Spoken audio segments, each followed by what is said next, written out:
In the heart of Sumerian mythology, we find a unique group of deities, the Anunnaki, whose name can be loosely translated as those of royal blood or offspring of Anu, sky.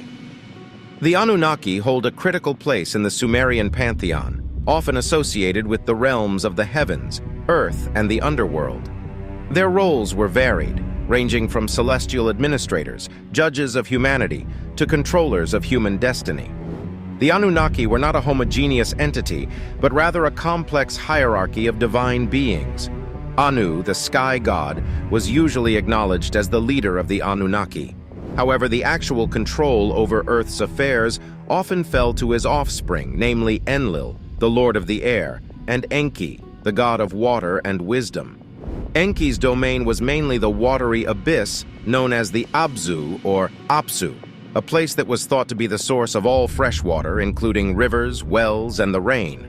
But his influence extended beyond mere geography. As the bearer of wisdom and patron of arts and crafts, Enki played a significant role in developing and preserving civilization. The celestial hierarchy was also marked by numerous relationships, alliances, and rivalries. Enki's relationship with his siblings, particularly Enlil and Inanna, are noteworthy. These relationships influenced many mythological narratives and shaped the collective wisdom, laws, and societal norms in ancient Sumer. However, it was Enki's specific association with humanity and his alleged role in our creation and development that set him apart and endowed him with a unique place in ancient mythology. The exploration of this particular aspect leads us into a fascinating realm of genetic modification, creation myths, and the dawn of humanity. Enki further takes us into the realm of symbols and iconography. Ancient Sumerians depicted their deities in various ways, each symbol and attribute holding profound significance. Examining these for Enki provides a window into his divine persona and role in Sumerian cosmology. Enki is often represented holding a scepter with a ram's head, symbolizing his authority and connection with fertility. The ram, in Sumerian culture, was a symbol of virility and creative life force. This links back to Enki's role as a creator god and sustainer of life on Earth. Enki is also frequently shown seated and surrounded by flowing water. Water, being the source of all life, emphasizes his role as the life giver. As the god of fresh water, he was believed to have control over the rivers and seas, often depicted controlling the flow of water from his shoulders or vase, which underlined his authority over the life-giving and destructive aspects of water. Another potent symbol related to Enki is the Mes, pronounced May. In Sumerian culture, Mes were divine decrees or sacred powers that embodied the fundamental concepts and elements of civilization, ranging from truth and justice to music and art. As the god of wisdom and knowledge, Enki was often shown in possession of these Mes, symbolizing his role in bestowing civilization and culture upon humanity. Finally, the symbol of the caduceus, two serpents intertwined around a central staff, is also often associated with Enki. Some scholars argue that this symbol, representing Enki's role in genetic engineering and the creation of humanity, prefigures the modern symbol for DNA. Unpacking these symbols not only reinforces the narrative of Enki as a creator deity and god of wisdom, but also prepares us to delve deeper into the intriguing claims of his role in genetically modifying early humans. Now let us delve deeper into Sumerian literature to uncover the narratives that cast Enki as a master shaper or creator deity. These texts, inscribed on cuneiform tablets thousands of years ago, bear testimonies to the cultural and spiritual ethos of the Sumerian civilization and Enki's place within that cosmos. Prominent amongst the many narratives about Enki is the story of Enki and Ninmah, where his role as a shaper of life is emphasized. Ninmah, also known as Ninhursag, was another potent deity, associated with the earth and fertility. The tale begins in the city of Eridu, where the gods have gathered for a feast. After much drinking, a dispute arises between Ninmah and Enki about who holds the power to determine the fates and forms of life. Ninmah, in her pride, decides to demonstrate her abilities by creating several beings, each with a unique physical anomaly. She then challenges Enki to either heal these beings or give them a place in society. Enki, displaying his wisdom and creative prowess, does not attempt to cure the anomalies Ninmah created, but instead gives each being a purpose. A person unable to walk is appointed as an advisor to the king. Another unable to give birth is placed in the temple to assist in rituals. In this way, Enki turns what Ninmah considered anomalies into unique characteristics, bestowing upon these beings not only a place in society, but dignity and purpose. This narrative paints a compelling picture of Enki's abilities as a shaper of life, affirming his creative prowess and his wisdom. However, it's in another tale where Enki's role in the genetic modification of early humans becomes clearer, a story that takes us further into the realm of ancient Sumerian beliefs about the dawn of humanity. Transitioning from the tale of Enki and Ninmah, we now venture into the ancient Sumerian narrative surrounding the Anunnaki's quest for gold. This myth encapsulates their need for gold and the crucial role that this element played in the story of humanity's genesis. According to the Sumerian cosmogony, the Anunnaki initially came to Earth searching for gold. Their home planet, Nibiru, or the planet of crossing, as per the interpretation of the ancient texts, had a deteriorating atmosphere. Gold particles, known for their reflective properties, were sought to be dispersed in Nibiru's atmosphere to restore and protect it. The Anunnaki, initially conducting the mining themselves, found the work tedious and challenging. Their leader, Anu, who resided on Nibiru, received reports of the unrest among the Anunnaki on Earth and their unwillingness to continue the strenuous labor.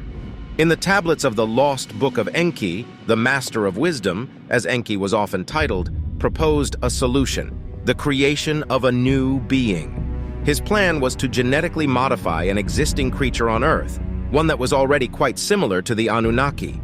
This creature was what we now recognize as Homo erectus.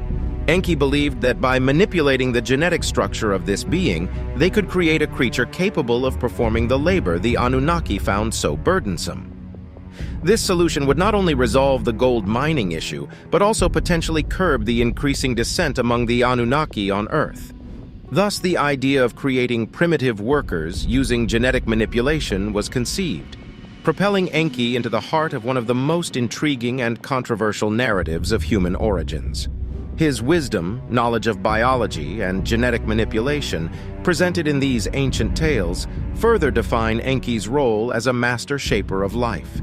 Delving further into the ancient Sumerian narratives, we arrive at the pivotal moment of the genesis of mankind, the creation of the Lulu Amalu, or primitive worker. The ancient texts, including the Lost Book of Enki, detail a compelling and intricate process behind this creation. In these Sumerian accounts, the term Lulu Amelu translates roughly to mixed worker. This name itself implies a level of genetic amalgamation, suggestive of the extraordinary procedures the Anunnaki are said to have employed. Enki, often identified in Sumerian cuneiform texts by the epithet Nudimud, or cloner, was to play the key role in this ambitious experiment. His knowledge of life forms, genetics, and creation dynamics propelled him to the forefront of this endeavor. The account of the Lulu Amalu creation, as detailed in the Lost Book of Enki, is profound. The text depicts a complex procedure of genetic manipulation and artificial gestation. Enki and Ninhursag, the chief medical officer of the Anunnaki, are depicted working together to manipulate the genetic material of the Homo erectus. Enki took cells from the Homo erectus and merged them with the Anunnaki's genetic material. After the fertilization process, the fertilized egg was placed inside the womb of a female Anunnaki, who acted as a surrogate. It is fascinating to note the resemblance of this narrative to the modern scientific procedure of in vitro fertilization. This process eventually led to the birth of a hybrid being, the first Lulu Amelu. As the narrative goes, this new being was successful in performing the task it was designed for, working in the gold mines. This success led to the creation of more Lulu Amelu, effectively birthing what can be considered the earliest form of humanity, and showcasing the extent of Enki's influence in shaping the course of life on Earth. Moving on, we venture into the complex world of ancient Sumerian texts that point towards an extraordinary experiment led by Enki, the Master Shaper. These texts suggest an unheard-of mix of Anunnaki and Homo erectus DNA, a feat that hints at the first instances of genetic modification in our planet's history. Several interpretations of these ancient texts, such as those by Zecharia Sitchin in his book, The 12th Planet, suggest this startling possibility. Sitchin, known for his extensive research into ancient civilizations, provides a compelling case for the Sumerian accounts being a literal documentation of extraterrestrial genetic manipulation. Within the vast library of cuneiform tablets, we find narratives that depict Enki as the divine scientist, capable of manipulating and designing life. In the account of Enki and Ninmah, for instance, Enki is portrayed as the one who directs the me, who decides the fates, referring to his deep wisdom and power over creation. One of the most intriguing artifacts suggesting Enki's genetic experiment is the Seal of VA 243, dating back to around 2200 BCE. This Akkadian cylinder seal, currently housed in the Vorderasiatisches Museum in Berlin, depicts what appears to be a star map, complete with a depiction of our solar system as understood by the Sumerians. Crucially, in the seal, there are human and Anunnaki figures gathered around a curious device. Sitchin argues that this device is a representation of the creation chamber, where the fertilized egg was implanted into the Anunnaki surrogate. The seal seemingly serves as symbolic evidence for the Anunnaki's mastery over life's genesis process and Enki's leading role in it. While these interpretations are controversial and debated within academic circles, they present a fascinating exploration into the potential depths of our ancestral history and the profound impact Enki's supposed experiment had on the course of human evolution. Now, we traverse into the realm of Sumerian narratives where Enki, in his infinite wisdom and cunning, gifts humanity with knowledge. This watershed moment, told and retold in numerous ancient texts, arguably marks the awakening of human consciousness and signifies the dawn of civilization. In the Epic of Gilgamesh, one of the oldest known works of literature, we find the semi-divine hero Gilgamesh seeking out the secrets of life and death. It's Enki who aids him on this quest, providing him with the knowledge required to understand the mysteries of existence. This story serves as an allegory for humanity's collective awakening to self-consciousness, initiated by the Anunnaki's interventions. An intriguing facet of these narratives is the theory that Enki's gifts could represent the imparting of genetic enhancements or advanced knowledge to early humans. This concept is mirrored in the tale of Enki and the Tree of Knowledge.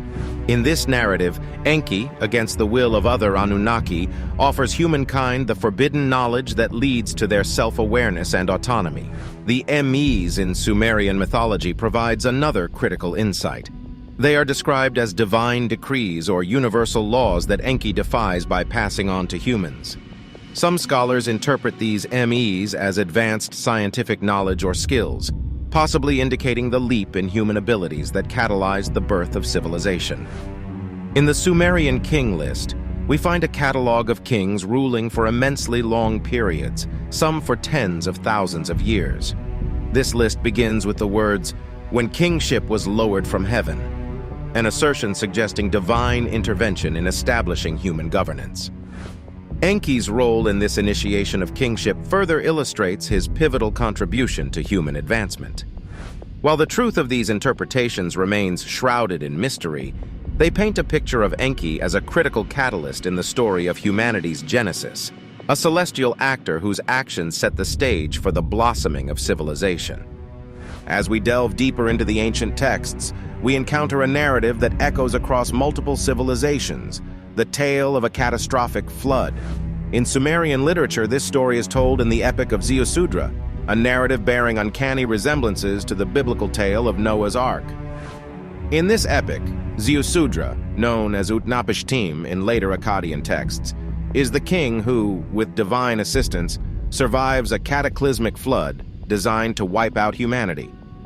Once again, Enki emerges as a pivotal character, directly opposing the council of gods who had decreed mankind's destruction. In the narrative, the gods, led by Enlil, who was angered by the noise and chaos of humans, decided to cleanse the earth with a great flood. However, Enki, ever the benefactor, disclosed the divine plan to Ziusudra, instructing him to build a massive ship, an ark, to save himself, his family, and a selection of all living creatures. The similarities between this Sumerian flood narrative and the story of Noah from the Hebrew Bible, Genesis 6:9, are striking.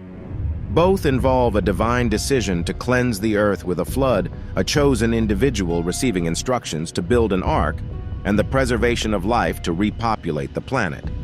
These parallels have led some scholars to propose that the biblical story could be an adaptation or reinterpretation of older Mesopotamian flood narratives. In the context of our exploration, Enki's intent to preserve humanity in these narratives is particularly revealing. It supports the concept of Enki as the genetic modifier and protector of the human race, further highlighting his pivotal role in shaping human destiny. This divine act of rebellion preserved the genetically modified humans, ensuring the survival and continuity of the new mankind. In the intricate web of ancient Sumerian mythology, there's one concept that's particularly intriguing: the Mes. Allegedly used by Enki to instruct and guide humanity, the Mes are often described in the ancient texts as divine decrees or formulas which embody various aspects of civilization, such as arts, crafts, sciences, and societal norms. But what were these Mes exactly? Several scholars have interpreted the Mes as a system of structured knowledge or wisdom, instrumental in the progression of early human societies. However, in the light of Enki's association with genetic modification, a more radical interpretation emerges. Could these Mes be symbolic representations of a genetic code or complex scientific knowledge? As we delve deeper into the ancient texts, we encounter the narrative of Enki and Inanna, where Enki, in a moment of revelry, gifts the Mes to Inanna, the goddess of love and war. This act results in the blossoming of her city, Uruk, suggesting a possible correlation between the Mes and the expansion of civilization. In a biological context, DNA, the blueprint of life, can be viewed as a set of instructions that guides the development and functioning of all living organisms. If we consider this parallel, the theory that the Mes could symbolize a form of genetic or scientific knowledge becomes a tantalizing prospect. Could it be that the Mes were much more than just divine decrees or formulas? Could they be ancient Sumerian symbolic representation of genetic codes or a body of advanced scientific knowledge? As we continue to explore and decode the ancient past, these possibilities push the boundaries of our understanding, inviting us to question and reevaluate the roots of human evolution. Our journey through the ancient Sumerian world draws us into an enduring fascination with the enigma of Enki, the god of wisdom and life. He stands as a pivotal figure in ancient mythology, renowned for his creative prowess and revered as the architect of humanity. But his narrative extends far beyond the mythological realm, providing fertile ground for alternative theories about the genesis of mankind. As we ponder the tales of Enki's genetic experiments and their subsequent repercussions, we can't help but venture into the realm of speculation. Could the intricate narratives of the Sumerian texts, fraught with metaphors and symbols, be an encoded history of human evolution? And could the alleged genetic modifications enacted by Enki be a testament to an advanced civilization possessing knowledge far beyond their time? Analyzing Enki's legacy, it's interesting to consider the potential impacts of these genetic modifications on human evolution. On one hand, the Sumerian texts paint a picture of a race enhanced by divine intervention, an upgrade that catapulted humanity into the dawn of civilization. On the other hand, modern interpretations, while speculative, offer a tantalizing possibility. Could the infusion of Anunnaki DNA have introduced a significant shift in the human genetic makeup, contributing to the rapid advancement of early societies? From this vantage point, the enigma of Enki not only opens a captivating dialogue on human origins, but also poses profound questions about our collective past. Whether seen as literal historical accounts or metaphorical narratives, the tales of Enki's genetic modifications challenge conventional views, sparking our curiosity and encouraging us to explore the vast tapestry of human history. Our journey through the ancient texts, myths, and interpretations now brings us to the precipice of a significant era, the dawn of civilization. The Sumerians, whose roots are deeply intertwined with the narratives of Enki and the Anunnaki, stood as pioneers during this transformative period. The rapid progression of their civilization was nothing short of remarkable, with advancements in technology, art, law, and administration that set a precedent for future societies. We see the world's first written language emerge here, cuneiform, along with the pioneering of complex mathematical systems, the wheel, and the earliest legal codes. Some scholars have contemplated a potential link between this rapid progression and the supposed genetic manipulation by Enki. They speculate that these abilities, knowledge, and skills that set the Sumerians apart were not an abrupt development, but rather a gradual unleashing of genetic potential implanted by the Anunnaki. The debate on whether these advancements were an organic outcome of human evolution or the result of Enki's genetic alterations is ongoing. However, it's undeniable that the Sumerians' advancements have resonated through the corridors of time, impacting the trajectory of human civilization. The understanding of Enki's alleged genetic modifications is undeniably contentious, heavily reliant on interpretations of ancient texts and artifacts.